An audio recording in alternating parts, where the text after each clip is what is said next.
వెంటనే విడిచిపెట్టి వచ్చేసింది అంతే.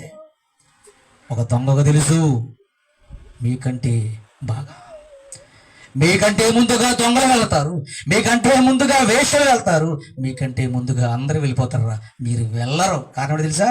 మీ హృదయములు వాత వేయబడి ఉన్నవి, మీరు మారరు.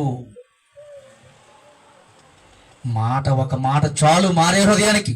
మారిన హృదయానికి ఎన్ని చెప్పినా. యెహోషువ అంతయు మోషే వచ్చి ఏమైనా ఆమె చెప్పాడా అండి? ఇద్దరు మనుషులు ఏదో పని వచ్చారు.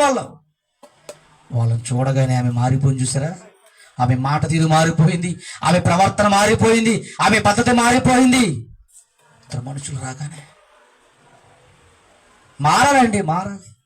ఈరోజు 2000 సంవత్సరాల పూర్వం నుండి చెప్పబడుతుంది, నమ్మండిరా నమ్మండిరా నమ్మండిరా అంటే, నమ్మండిరా అన్నవాడు యోహాను చంపేశారు, నమ్మండిరా అన్న యేసుని చంపేశారు, నమ్మండిరా అన్న పౌలుని చంపేశారు, నమ్మండిరా అన్న పేతురుని చంపేశారు, అపోస్తలుని అందరినీ చంపేశారు.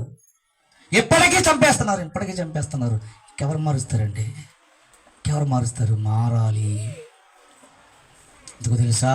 ఒకానొక రోజు ఉగ్రత దినం ఉంది, ఆ దినమున తప్పించబడలేరు. ఏ ఎర్రని దారం అయితే కిటికీకి ఉందో ఆ ఇల్లుని విడిచిపెట్టేయండి అన్నాడు యెహోషువ.